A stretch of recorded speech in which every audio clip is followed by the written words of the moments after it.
Shalom everyone from Beit and thank you for joining me in the study of Parashat Shoftim. Today we're going to really delve into the following issue.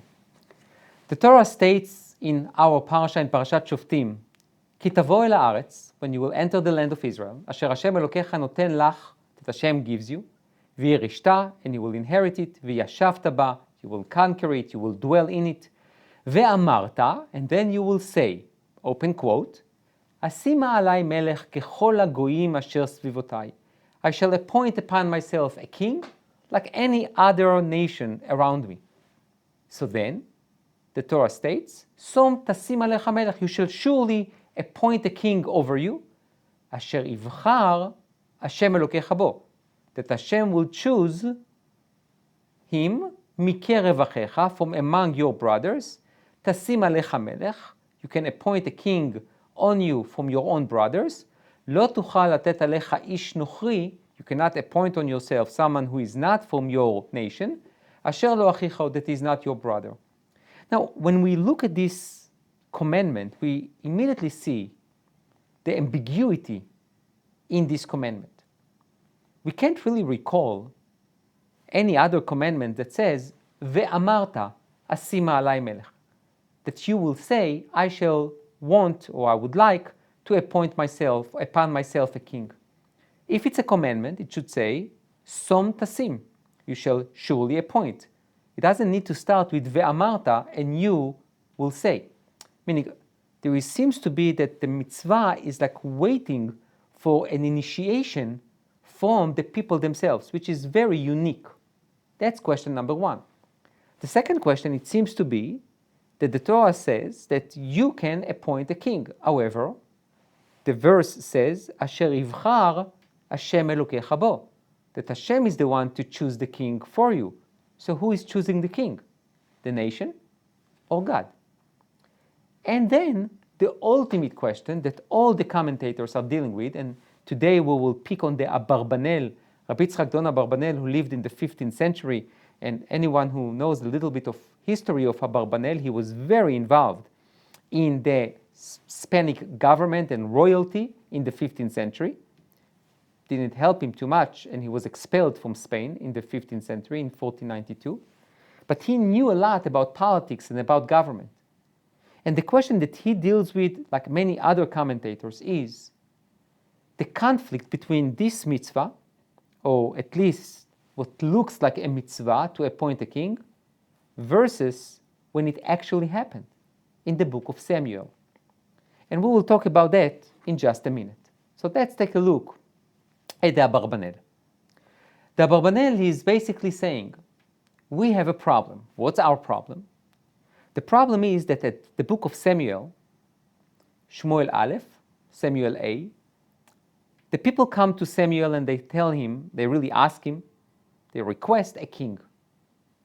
And Samuel, the prophet, is very upset with them. And he gives them a very harsh speech regarding that request. He's chastising them regarding the fact that it seems to be that they don't want him to be their judge anymore, and they don't want God, and it's terrible what they ask, and how can they ask for it? How can you reconcile that with what seems to be the mitzvah in our parsha? So he's bringing different opinions, and we will go through some of them, and then he will suggest his own idea. So he says the following. הדעת הראשון הוא לחכמינו ז"ל בספרי. Says the first interpretation was given to us by our sages in Midrash Tanaim, in an ancient Midrash, it's called Sifrei, that says the following. אמרו, לא ביקשו ישראל מלך, אלא להעבידם לעכו"ם, שנאמר, והיינו גם אנחנו ככל הגויים. So basically, he says that our sages viewed the people's request at Samuel's time as really that they, when asked the king, they didn't ask the king in order to serve God, but rather they asked the king to be like all the other nations, which includes also idol worshipping. ואמר מיום עלותי אותם מארץ מצרים עד היום הזה ויעזבוני ויעבדו לאלוהים אחרים. And it says basically they bring a pasuk, a verse to prove their point, to substantiate their point by saying that from the day that I took them out of Egypt, they always tried to what? To deviate and to go astray. So that's what our sages suggested, which means Samuel saw that if they will get the king the way they want it, they will basically use the king in order to worship idols. And obviously Samuel was against it. And this is the reason why Samuel was so much against it. Does not mean that there is no mitzvah, but when the people came and asked him, it was for the wrong reason. The Abarbanel does not like that answer so much, and he says, והדעת הזה רחוק אצלי מאוד. It seems to be that this interpretation is a bit far-fetched, and why? לפי שאם כן, לא היה הקדוש ברוך הוא ממלא שאלתם, ולא היה מספיק בידיהם, ולא יאמר כעת מחר אשלח אליך איש מארץ בנימין, ומשחתו לנגיד על עמי ישראל, והושע את עמי מיד פלישתים, כי ראיתי את עמי כי באה צעקתו אליי וגומר. Says the Abarbanel, if that's true, if really the people wanted the king in order to worship idols and to do whatever they want, how come God fulfilled their requests? And not only that, God says tomorrow, he says to the prophet Samuel, tomorrow someone from the land of Benjamin will come to you, and that's obviously Saul, King Saul, and you will appoint him to be the king. If their request was so corrupt, how come that Hashem fulfilled their requests? יורה שהייתה המלאכתו הכרחית ומועילה לתשועת העם. It seems to be, when you read the narrative, says the Abarbanel, the king was needed to save the people. ועוד, כי כאשר אמר יתברך ואתה שמע בקולם, אך העד תעיד בהם והגדת עליהם משפט המלך, איך לא זכר דבר מעכו"ם אשר יעבדון? In addition, says the Abarbanel, I'm rejecting what our sages says, not only because of the fact that God fulfilled their request, but also because really God said to Samuel, listen to them, but just tell them what are the laws of the king, which means the king can, if he wants, he can basically take over your land, he can ask your children to be his slaves, which means prepare them for the outcome and for the consequences of having a king. But God never told Samuel, tell them that I'm not giving them a king because they are going to what? To worship idols.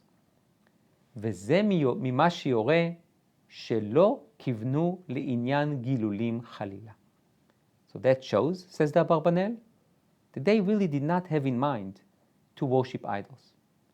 So, wait, says the Abarbanel.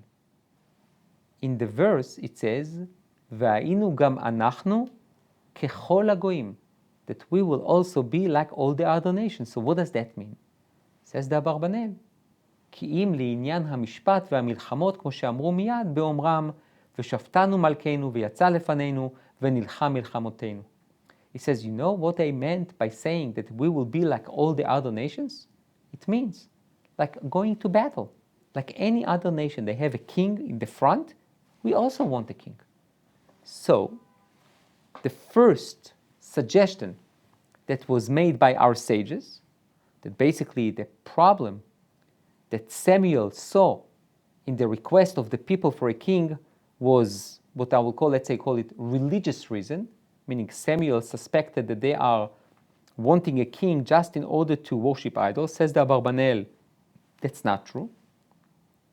He rejects this opinion, and he suggests that perhaps when they said we would like to be like all the other nations, it's just like in terms of how the society and the hierarchy is built and how they go to war. They go to war as the army, and the king is in the front. So that's what they went. That's what they wanted. Therefore, this is not something so terrible. And if that's not something so terrible, then the Abarbanel needs to obviously explain, okay, so why Samuel was so upset. Take two. והדעת השנייה. The second interpretation. הוא גם כן לחז"ל בתוספתא דמסכת סנהדרין אמרו, זקנים שבדור כהוגן שאלו, שנאמר שימה לנו מלך לשופטנו ככל הגויים. ועמי הארץ שבהם קלקלו, שנאמר, והיינו גם אנחנו ככל הגויים. So, the Abarbanel quotes another opinion from our sages that is mentioned in the Tosefta and in Tractate Sanhedrin, that basically create a distinction between the elders and the rest of the people. The elders, the leaders of Israel, that they understood Torah and they learned Torah. So they came and they asked Samuel to appoint a king, that he will judge us like any other nation has a king who is like the supreme judge. Therefore, we would like the same. That's somehow understandable. However, the rest of the people, they were not interested in that. They really wanted a king like to imitate all the other nations. And therefore, so what was the problem? The problem is, מורה שהיה דעתם שלא חטאו בעצם השאלה, כי אם באופן הדברים אשר שאלוה. Which means the content was okay. It's exactly aligned with our Parashat Shoftim, that you can say, I would like to appoint a king. The problem was the way they did it, the way they said it, the way they phrased it. ככל הגויים. We will be like just all the other nations, without specifying what exactly do you want. However, באומרו שהיה חטאם לפי ששאלו בתרעומת שלא לשם מצווה כי מפני שקצו בהנהגת שמואל. Which means basically, when they asked, we would like to be like all the other nations, they basically insulted Samuel. They said, we don't want you to be our leader. We want a real one, a king. And that's why Samuel was so upset. So that was the second suggestion.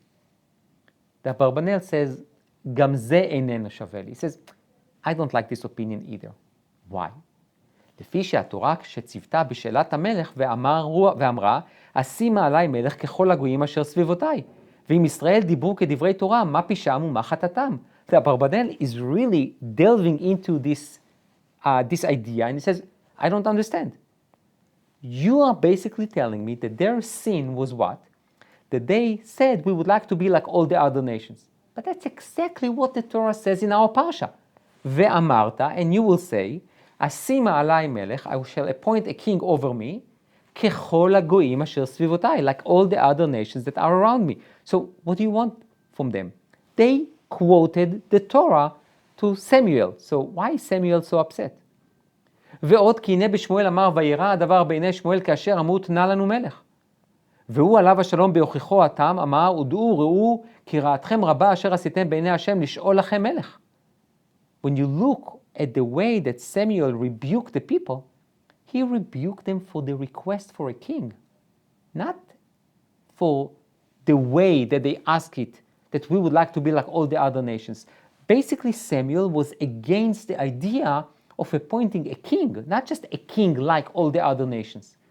So therefore, it seems to be that it's not about the way that they phrase their request, but it's the request itself.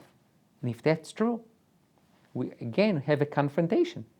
We have a conflict, we have a tension, we have a problem, we have a contradiction between our Parsha that says that you are allowed to ask for a king, and at the time of Samuel, when Samuel was so upset with the request. So we are still in a quest to try to understand what was it that got Samuel so upset. So the Abarbanel gives us a third reason. והדעת השלישית, and the third opinion is, להרמב"ן, based on Nachmanides. Nachmanides, 13th century in Spain. He gave a very lengthy interpretation on the blessing that Yaakov gave to Yehuda, to the tribe of Yehuda, by saying to him, לא יסור שבט מיהודה ומחוקק מבין רגליו.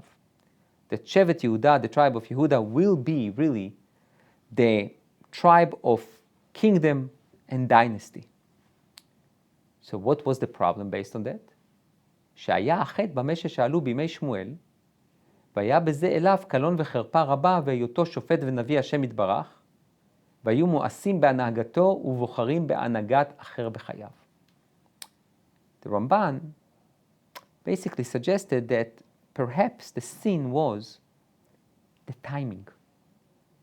There was nothing wrong with the people asking for a king and even asking to have a king like all the other nations. That's exactly what the Torah says. That's not the problem. What was the problem? The problem was that you have the prophet Samuel leading you. If we know a little bit about Samuel, he was loved by the people. He judged the people fairly, never took money from them, went from one city to another city to judge, to teach, to inspire. Don't forget, he came after Eli, who was the high priest, and also a Navi, and after a terrible time for the Jewish people. They lost to the Philistines.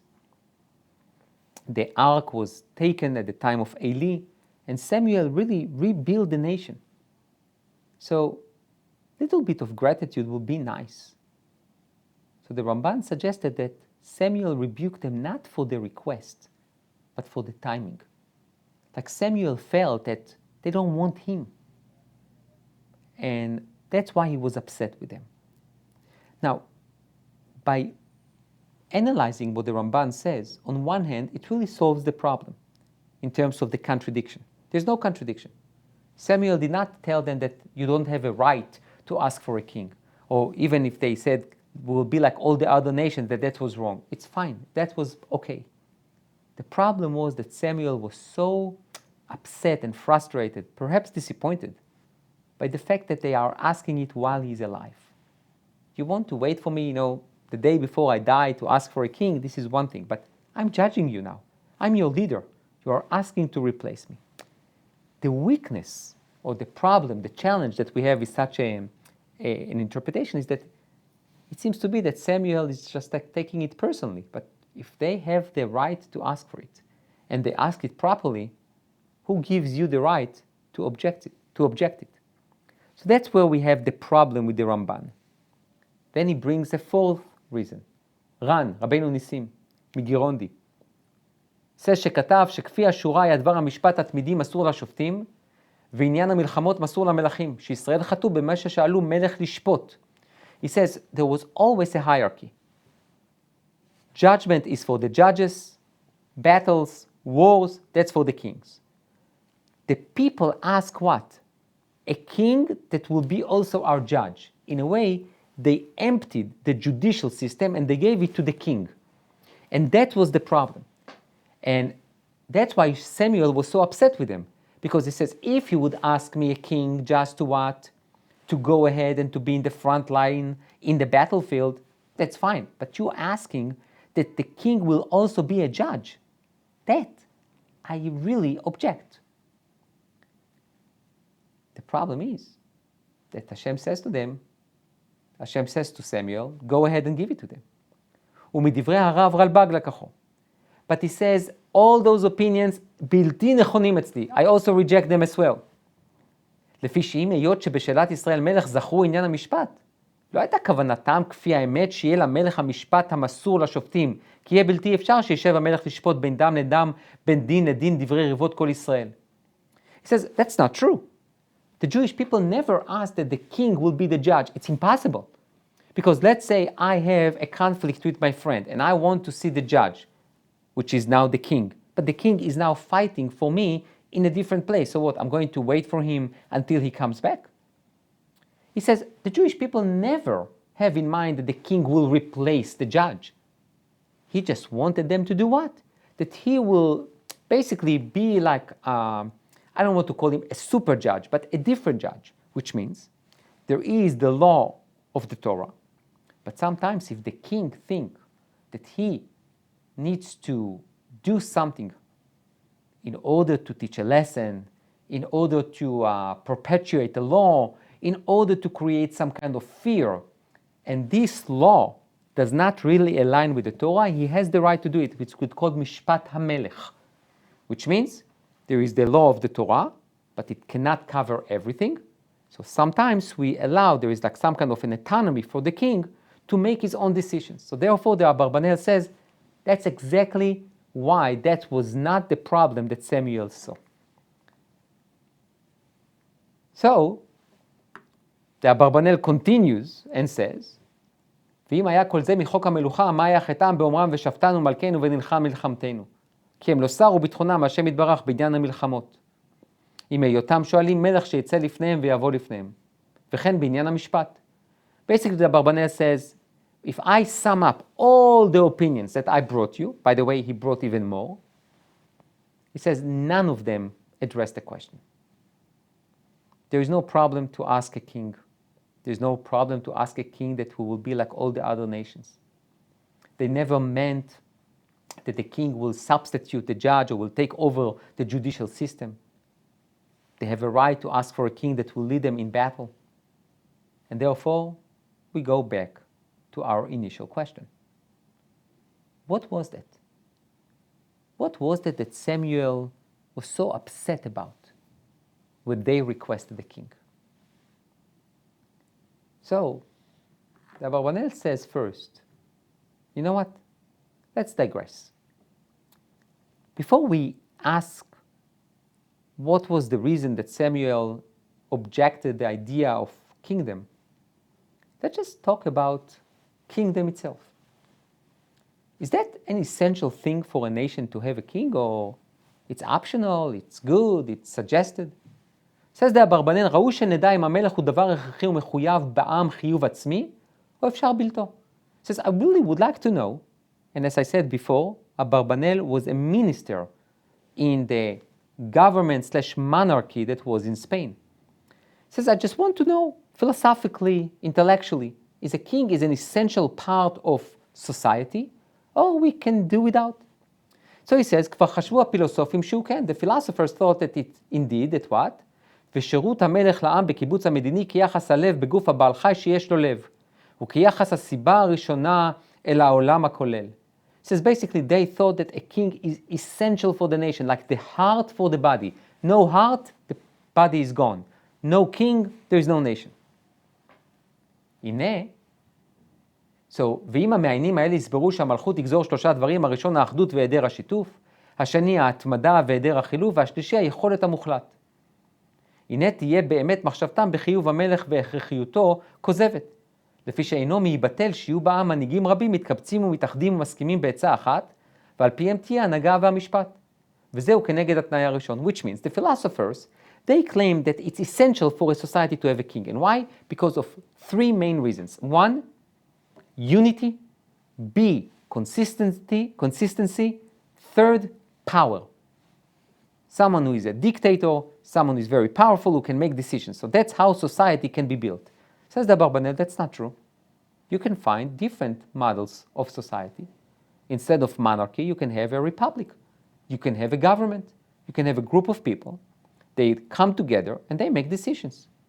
And based on those decisions, and those people are being elected by the people, and the people agree for them to make decisions for them, and to create some kind of unity, so you can achieve unity with a group of people and not a king. ולמה לא תהיה הנהגותיהם משנה לשנה או לג' שנים כשני שכיר או פחות מזה? He says, and also, why do you want to have laws that remains forever? Circumstances change, realities change, people change. Maybe those laws are not good. Maybe we need to change them from time to time. Who says that laws forever are good? And third, למה לא יהיה גם יכולתם מוגבל ומסודר כפי הדתות והנימוסים? הדין נותן שיחיד ורבים הלכה כרבים, ושיותר קרוב להיות הפשע באדם אחד. אברבנאל, 15th century, already talks about models of society and government. He says, who says that one person is good? Who says that a king is essential for society? There are more chances that one person will be corrupt or will not know what to do, rather than you have a group of people that they can exchange ideas, they can talk about it. The power is in a way being distributed to more people than one. Who says that a king is a good thing? ובהיות הנהגותיהם זמניות ומתידים לתת את הדין אחרי ימים מועטים, יהיה מורא בשר ודם עליהם. And also says the Abarbanel, who says that monarchy is good? Perhaps a republic or democratic government is better. Why? Because if I'm a monarch and I know that I'm staying there until I'm being assassinated or I die, I do whatever I want. I don't need to give din v'cheshbon. I don't need to account or to have any accountability to anyone. I'm the most powerful person. Who says that that's good? Probably it's much better to have a government that being elected after a period of time. They need to get the trust of the people and the retrust of the people. That might be better for society. והנה המלכויות הנבחרות, אשר אין בהם נפתל ועיקש, לא ירים איש את ידו ואת רגלו על כל דבר פשע. Says the Abarbanel, I know a little bit about society and about politics, and there are other countries that don't have a monarch. They have some kind of a, I will call it like some kind of a government that is being elected. And he says, the crime there is not more than you have in places that have monarchy.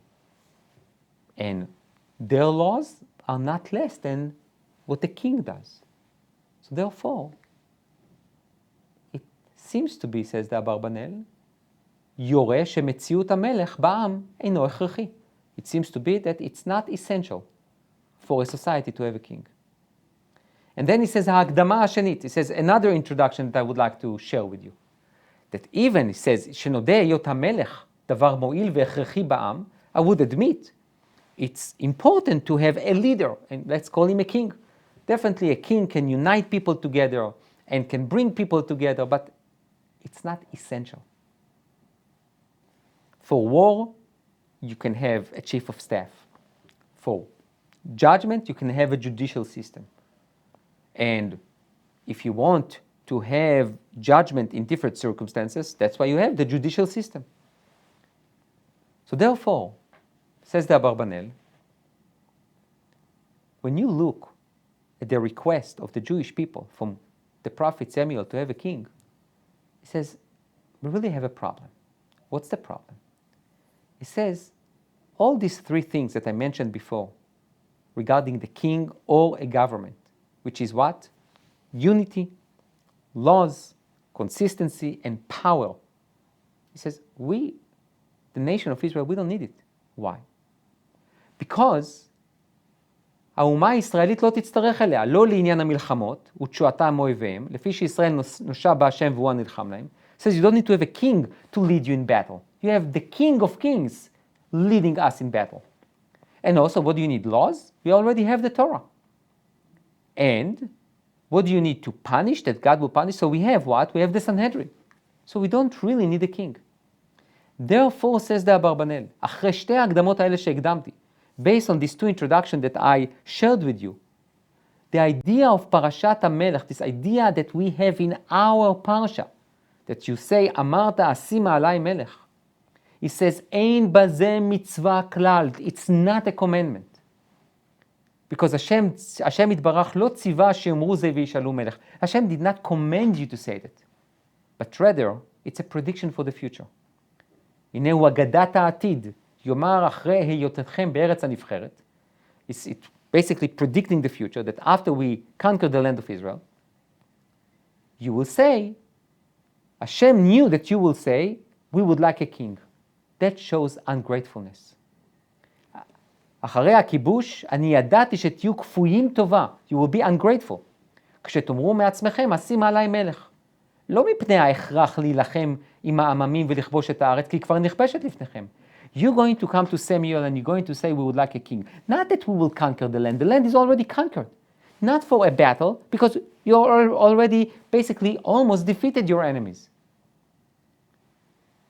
The right time to ask for a king was when you enter the land. That was the time to ask, not after you already conquered the land and God gave you the land. Therefore, says the Abarbanel, when you said, ואמרת, אשימה עלי מלך ככל הגויים אשר סביבותיי, you want a king like all the other nations have, רוצה לומר לא להכרח ולא לצורך קרא, כי אם לעשותכם כמעשה הגויים. You didn't really need it. You just wanted to imitate the other nations. And therefore, this is the reason why Samuel was upset with you. What the Abarbanel did here is genius. It's brilliant. First and foremost, what the Abarbanel did, he went through almost every opinion. I just brought you 4. He brought more. And he basically objected to almost any interpretation. What did he do? He says, you know what, let's just take a step back. Let's just talk about the essentiality of kingdom. Do we need it? Why do we need it? Let's see what the philosopher says. He spoke about what philosophers has to say, and he also objected even to what they said about the essentiality of kingdom. He says, you can achieve the same thing with a democratic government or with a republic. Then he says, if that's true, so let's go back to our Parsha. And in our Parsha, we spoke about Ve'amarta asim alai melech. And if you remember, almost half an hour ago, we asked, it's so ambivalent. The ambiguity in the mitzvah is like it's crying out from the narrative. Is that a commandment? Is that not a commandment? Says the Abarbanel, it's not a commandment. We don't really need a king. You know what? Really, no one needs a king. I'm not saying it's wrong. If you want a king, go ahead and do it. But don't think that that's the only model of government. You can achieve the same goals with something else. And for you, the Jewish people, you definitely don't need it. You already have a king, God. So when you request a king, when you don't need it because you are united already, you conquered the land, you have a set of laws. So now when you say kechol hagoyim, like all the other nations, you just really want the king to imitate the other nations. In a way, it's not only just to be ungrateful to God. You just basically say, I would like to replace God with a king. And that's exactly what God says to Samuel. When Samuel came to complain to God about the nation's request for a king, God says to Samuel, Lo otcha ma'asu, ki im oti. They don't reject you, they reject me. They don't want me to be their king.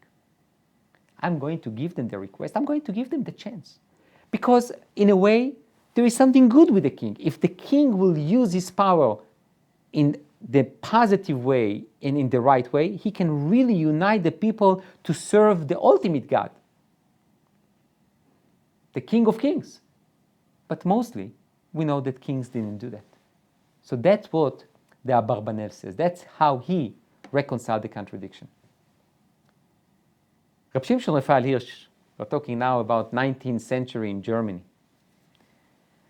There are still monarchies, but obviously they are much weaker. And there are obviously other models of how to govern a nation. So Reb Shimshon Raphael Hirsch says the following. ואמרת אשים עלי מלך ככל הגויים אשר סביבותי, and you shall say, I will appoint a king over me like all the other nations. Says Rashar Hirsch, אחרי השלמת כיבוש הארץ, after they completed the conquering of the land of Israel, כאשר תשב לבטח בארצך, when you dwell in your land in a very secure way, תחוש בצורך למנות עליך מלך. You will feel a need to appoint a king. סיפוק הצורך הזה איננו רק מותר, אלא על פי ההלכה, והוא מצווה. Look at what the Rashar Hirsch says, exactly against the Abarbanel. The Abarbanel says it's not a mitzvah, he says it's a mitzvah. ומכאן שמצוות צום תשים עליך מלך, and from here you can learn that the commandment that you shall appoint a king over you, תלויה ועומדת עד שיתעורר הצורך הזה. It's really a conditional mitzvah. This mitzvah is in a way is in the air until you initiate the request. שרק אם יחושו בצורך הזה יעריכו כהלכה את מוסד המלך ולא יראו בו קיפוח עצמאות שנכפה עליהם בעל כוחם. Only when the people want it, they will ask for it. It's not going to be forced on them. Why? Because תחושת הצורך הזו יכולה להתעורר רק מסיבה אחת. הם ירצו להבטיח את העניין היחיד שהוא תנאי לשמירת השם וברכתו. הם יבקשו להביא לידי כך שישראל יהיה ישראל העם הנאמן לתורת השם. He says, they're not going to ask the king before they conquer the land. It's not for war, it's not for power. It will come out of their understanding that they want one leader that will bring all the tribes together into one nation. Rashar Hirsch has a totally different perspective on the quest of the king. It's a mitzvah. But this mitzvah is waiting for the right time for the Jewish people to ask it for the right reason.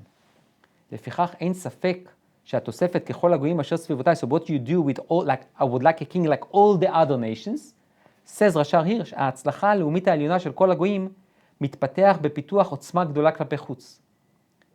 ולצורך זה מאחדים את כל כוחותיהם הלאומיים, וייחוד זה יושג רק על ידי השתעבדות לראש אחד, שכל הכוחות הלאומיים נמסרו לפקודתו. He says the other nations, they need a king in order to create power. And in order to create power, you obviously need to what? You need to unite the people. He says, גם אתה תחוש בצורה דומה. You will also have the same feel. But rather, ההצלחה הלאומית העליונה שלך, your success, the Jewish success, is not about more and more external power, but rather, מתבטאת בקיום מלא של תורת השם כלפי פנים. ולצורך זה תבקש לכונן אחדות לאומית על ידי השתעבדות לראש אחד.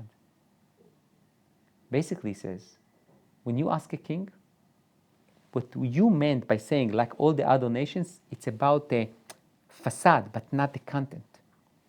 King has the ability to unite people for a purpose, for a goal. He has that power, especially if he's charismatic and he's caring. The other nations take a king in order to unite them for external power. But you, the mitzvah of appointing a king comes after you already conquered the land. You don't need a king to go ahead and fight your wars. What you are asking for a king is to have someone who can unite the people to submit themselves to God by looking at the king himself, who has so much power. And what does he need to do? He needs to write a Torah. He needs to write his personal Torah to go with him. He has restriction of how many women he can marry, how much gold can he accumulate, how many horses he can have. You look at the most powerful person and you see that he submits himself to God. And that's the model we want. Says Rashar Hirsch, זהו הייעוד המקורי של המלך בישראל. This is the original thought about kingdom in Israel. ובניגוד גמור לכך עומדים הנימוקים והמטרות של בחירת המלך הראשון בימי שמואל. His way to solve, to reconcile the contradiction is saying, what we have in our parsha is a mitzvah. But this mitzvah has a specific timing. It's also only after you are done with war and external power, you are basically focusing on the internal power, Torah, mitzvot, unity, care, sensitivity. For that you are asking a king. In the time of Samuel, that was not the right timing. They were still in the middle of war, and they wanted the king to really be like the other nations. That's why Samuel objected. So, we can talk about this subject with so many other commentaries, but I chose these two, one from the 15th century, one from the 19th century, totally two different perspectives. One view it as a mitzvah, one view it as not a mitzvah. But the idea at the end of the day is, it's not so much about the model of governance, it's about the content. Whoever stands at the head of the helm, does he or she understand their responsibilities to unite the people, to bring the people together for a common goal, externally and internally, to know how to be a model that when you have all the power, you still submit yourself to the King of Kings, to God, and by that helping others to imitate that path. Thank you, and Shabbat Shalom.